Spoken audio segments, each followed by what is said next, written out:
Welcome to Screw the Commute, the entrepreneurial podcast dedicated to getting you out of the car and into the money. With your host, lifelong entrepreneur and multimillionaire, Tom Antion. Hey everybody, it's Tom here, and we got a great show today. This is episode number 2. And I did a training session on episode number 1. You want to check that out on how to use keywords to increase your business. But I thought who better to have on in this really first interview episode than a friend of mine for 200-300 years. He got me started in good quality audio back, it was about 20 years ago. And what's funny is all the stuff he was trying to get me, all the equipment and everything he was trying to get me to do back then, and I was crying about it. I said, no, you got to dumb it down. You got to dumb it down. I can't do it. 20 years later, now I got all this stuff, a noise gate and a limiter and a board that's got more knobs on it than all my houses, the doors on all my houses.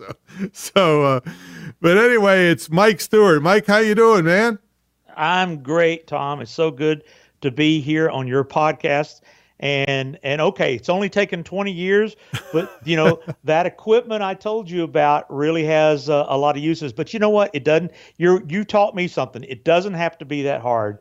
You can actually do a lot of great things with simple equipment. But you know, the good equipment is what's the radio and the television world that I came from just took for granted. And so we're kind of the compromise between both worlds. Well, and you and I are going to put a course together on this a little later, giving them everything from beginner to advanced. So we'll look forward to that. But I got a big question for you now, Mike. Are you ready to screw the commute? That is. Let's put it this way: that's some of the best relations I've had in years for 20 years. I don't think I have commuted in over 20 years. So yeah. Yes. Well, tell everybody what you're doing currently. What do you do? Well, right now I've got about 4 or 5 good passions, and they're all making money. Number one, I'm a consultant and a coach, helping business owners learn how to use, and especially moved to Nashville, Tennessee, to help my friends and brothers in the music business understand that the internet has got so much potential for every business owner and entrepreneur. So that's passion number one. You know, do one-on-one consulting. Number 2, I create online trainings. I used to sell audio CDs and DVDs as info products, and now I do it as membership sites. I buy a domain name, I develop a training on a domain name, and then I sell access to it. So membership sites or subscription websites, and get people training through selling logins to my videos and audios that I used to distribute on CDs. So that's another passion. I still write a lot of music. In fact, the music theme I believe that you're using on Screw the Commute is a piece of music I wrote. That's right. Oh, you wrote that. I didn't realize you wrote that. Thank you. Oh, yeah. The only music I ever give people is because, you know, one of the things that's another passion, you cannot use commercial music unless you got permission. Right. I thought you just had a license from somebody else that they're sub-licensed, but you actually wrote that. Man, now I really feel special. Well, you know, I've over the last 10 years, one of my best recurring revenue opportunities was I write music for podcasters, YouTubers, because, you know, there is digital information, YouTube, Facebook. It's what Shazam. I don't know if you've heard of Shazam, sure. But it's the technology that can find the digital footprint of a copyrighted piece of music and notify these systems that you're using something you don't have the rights to. So therefore, when you use my music, it's not in that database and you don't ever get any red flags of copyright infringement. So well, that's beautiful too, because see, there's some companies, their whole business model is just going after little guys on copyright infringement, scaring them to death. You know, they do it on images also. And federal lawsuit, federal trade, you know, they're like $50,000 per infringement, and then they'll settle out of court for $4,000 to $10,000, and that's their whole business model. So you really have to be careful.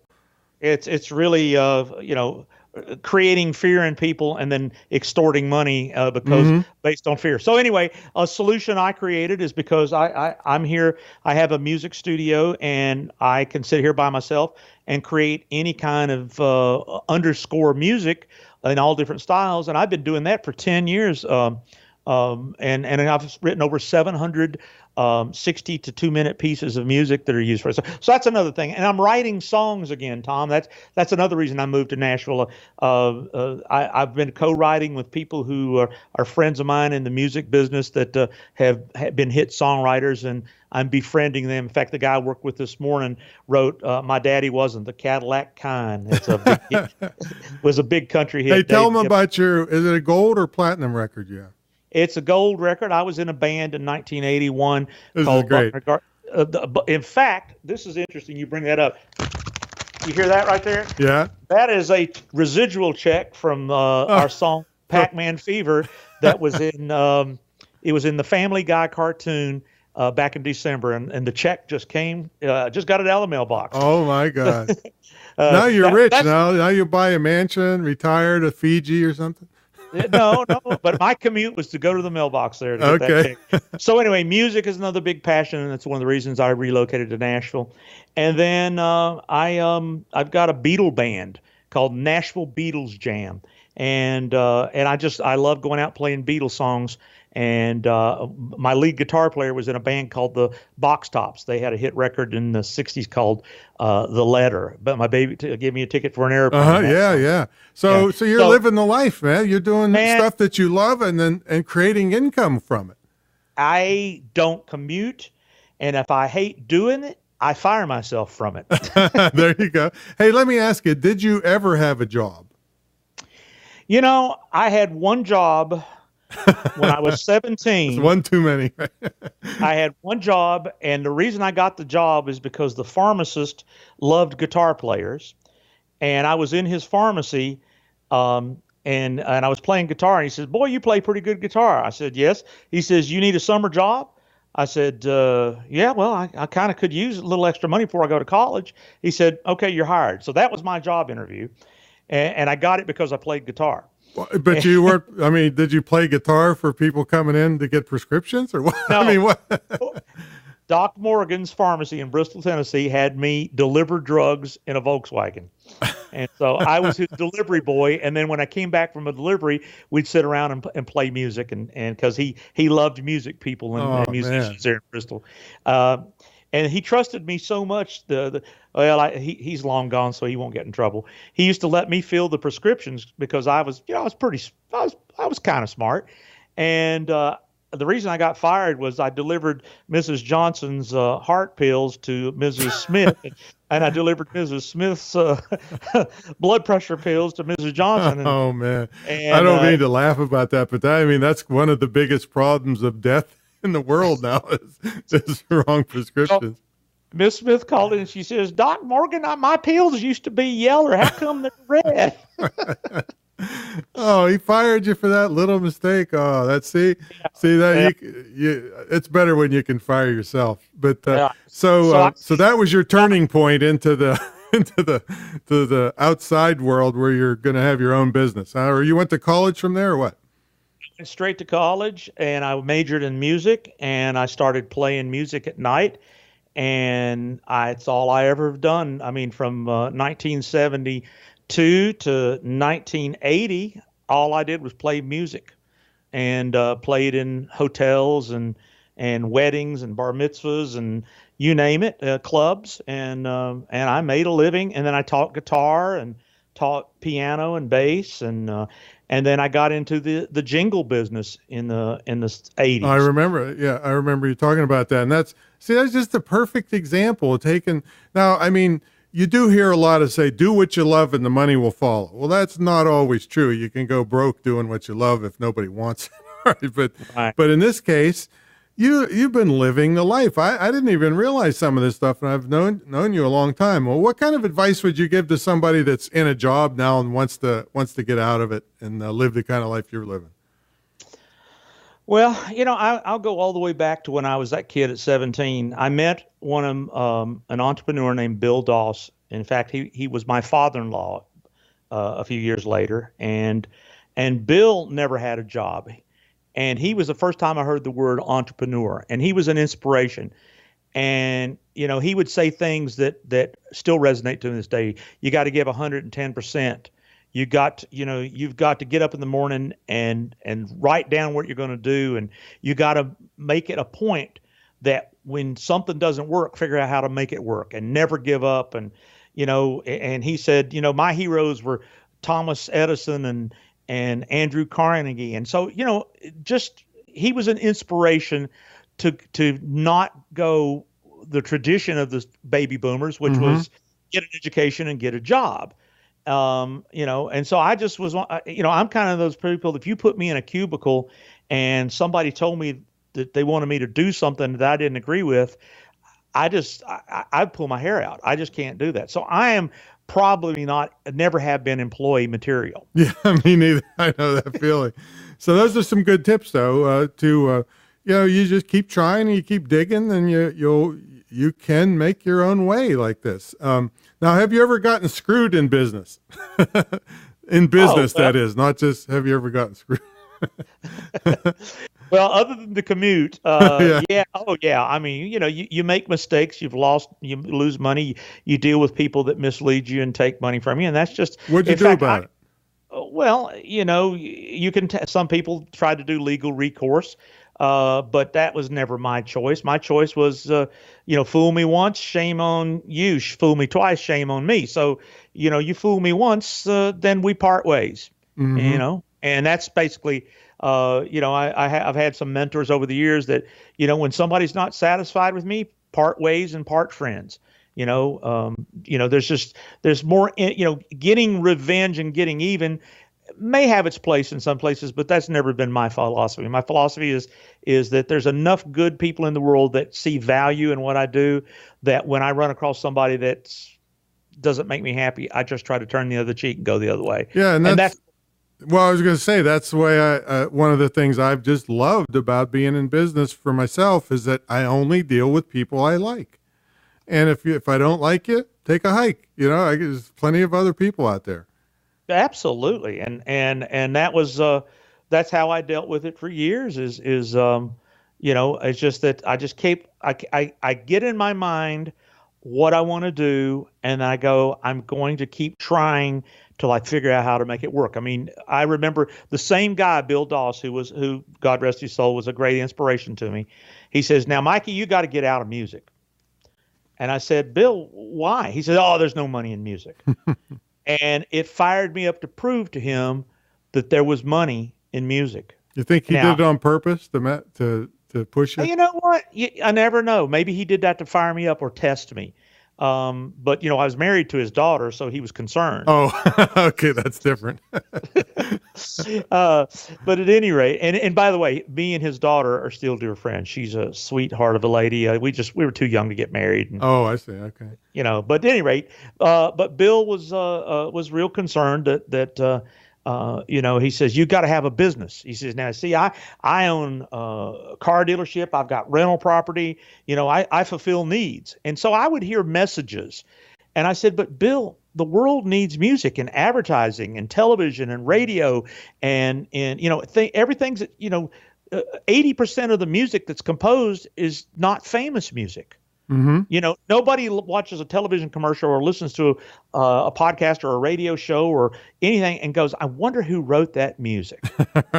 Nobody, but somebody did, and somebody got paid. And I did that. And continues to get paid residuals. Absolutely. So I wanted to prove to myself that I could take what I love doing and find where it solves a problem. And that's what I was I'm still able to do with music. I still make money from music, but then I guess I'm maybe a little ADD. I got interested in it about 20 years ago in this internet thing. Yeah.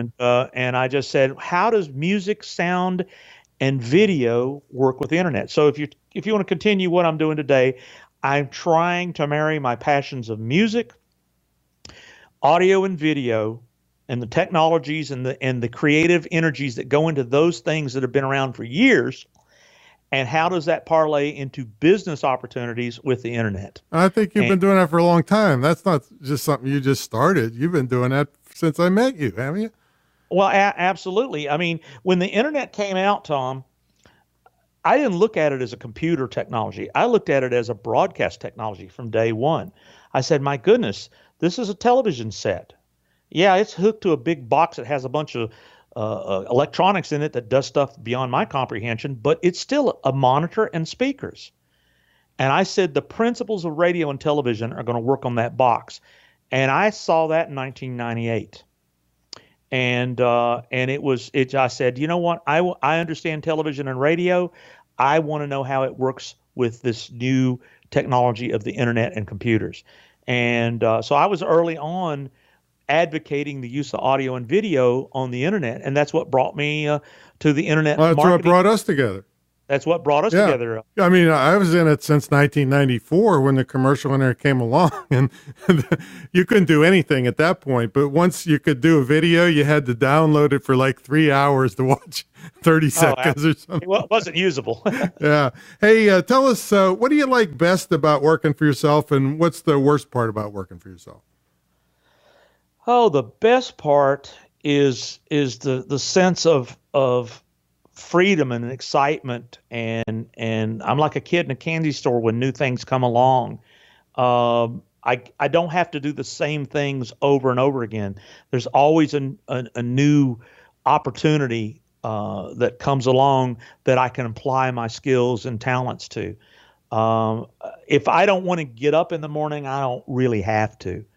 If I want to say I'm closed Tuesday, I can do that. I mean, I don't have a boss or a CEO or a human resources department, and no disrespect to people that work in those environments. For me, that's freedom to know. But then also, I'm probably the worst. I'm the meanest boss I could have on myself. Yeah, me too. Right. And so sometimes I feel guilty that sometimes it's hard for me to do nothing for a day because I feel like I ought to be doing something. And that's just my entrepreneurial. I've trained myself to try to be an action taker, because the lesson I learned and the lesson I try to teach people that work with me, having an idea takes a second. You can get an idea, boom, you got an idea. But to follow through, take action, and bring it to fruition takes WORK. Yeah, that's for sure. Hey, so tell everybody what you're promoting currently. What kind of things you have for them? Well, right now, my most exciting thing is getting more people to understand how to install a podcast. I've got a podcast installation technique and system to where you can actually buy a domain name, set up a WordPress website, and click a button and have a podcast website set up ready to start filling it with. Well, that's content. what I'm using your system. Definitely, because this is only the second episode, and that's the exact system I'm using. So so where can I get a hold of this? Well, it's podcastinstall.com. Podcastinstall.com. We'll have that in the show notes, folks. Also, you can just click on it. Yeah, be sure and click on that link, because I want to know that you came from Tom, and we'll have a tracking link there. We're going to disclose that because I want to know that you're one of Tom's folks, because daggone it, I want to make sure you get taken care of. But I'm excited about podcasting for a multitude of reasons, Tom. Number one, it's radio and television that anybody can do. Two, you monetize it by advertising and referring people to things that make you money. So in other words, if it's your own radio station or your television station, the only advertiser could be just you or other advertisers. So you can make money. There are people making money now from podcasting, and podcasting has never become, there's more audience. They estimate over 9 billion mobile devices by 2020. And they're putting it in cars billion. Too, right? You said they're putting it in cars now. And GM just announced in December, every dashboard from now on will have built into the dashboard screen a podcast app, meaning that if you get mobile internet in your dashboard, which I'm sure they're going to be wanting, all the internet providers are going to want to be selling you connectivity. You can actually talk to your dashboard and say, tune in. Let me hear the latest episode of Screw the Commute. And that dashboard will start playing your latest episode. That's what's possible today. That's sure crazy. So anyway, check out the podcastinstall.com, and it'll be in the show notes below. We're going to take a quick break for our sponsor, Mike, and then we're going to come back, everybody. And Mike's going to tell you what a typical day looks like for a Screw the Commuter in Nashville, Tennessee, and how he stays motivated. We'll be right back. Today, almost 2 billion of you will go online, retrieving over 100 billion searches for information, goods, and services. And 6 million of you will view a page on the internet before this commercial is over. The world has changed, and so has the way we do business. At the Internet Marketing Training Center, you can study online at your pace to fit your schedule. And you can graduate with the skills and knowledge to compete in the global marketplace or start your own home-based business. Call us today or go online at imtcva.org because it's about time. Yours. All right, we're back after the break with Mike Stewart here. And Mike, tell everybody what's a typical day look like for you? I mean, you haven't been commuting for pretty much ever. And what's a typical day look like for you? And how do you stay motivated when there's no boss, there's no set schedule telling you what to do? Well, because of my marketing efforts and because of the networking relationships that I've made, I pride myself on being a good networker, Tom. I like meeting people. I like building relationships. And because of all the things that I do, people say, well, what do you do for your marketing? Well, word of mouth. Well, my motivated word of mouth makes the phone ring. And my advertising, I do Google AdWords, I podcast, I blog, I have affiliate relationships, I've got local relationships. So quite honestly, the phone rings. Now, many times I'll take a call. You were on a boat when I called you in the middle of the other day. I try to be on a boat during the summer, at least a third of the day, every day, because I don't consider it work. I mean, I'm as retired as I'm going to get because when it's a beautiful, warm day, I'm out on my boat or wave runner. But if the phone rings, I turn the engine off, I take the call, answer the questions, go to my Google Calendar and schedule if I have to have an online meeting. So a typical day for me is like this morning. I had a virtual coaching call for 2 hours, and then I did an automated webinar where I just hit go on the automated webinar, and then I went and took a shower and came back and answered questions for 15 minutes. Sold about $500 worth of memberships. Then after that, I wrote a song and recorded one of my songs with a buddy of mine. That's funny. You just say, Nichols. I just wrote a song. Like, oh, yeah. I mean, I couldn't write a song in 100 years. You did it right after a shower before you had breakfast. And then let's see. After I wrote the song, I rendered some videos that I needed to upload. And then I took my neighbor. Thursday night is at Cracker Barrel is turkey and dressing night. That's great. So I got a lovely figure I got to keep here. So I took my neighbor Rhonda. My wife Susan is down with the grandbaby. So Rhonda, I didn't want her to sit at home alone tonight and not have something good to eat. So I just took her to Cracker Barrel, and I said, "Oh my gosh, I need to hurry back because I'm going to talk to Tom." So that was my day. Oh man, so you should be exhausted from that.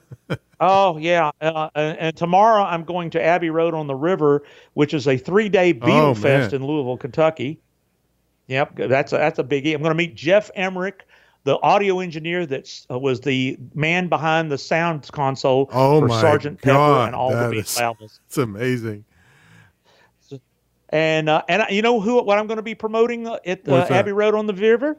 My Beatles band, the Nashville Beatles Jam. Yeah. So that's my goal is I want to play there next year at that 30,000 Beatle fans descend on Louisville, Kentucky every May. So fun is business. Business is fun because I don't commute.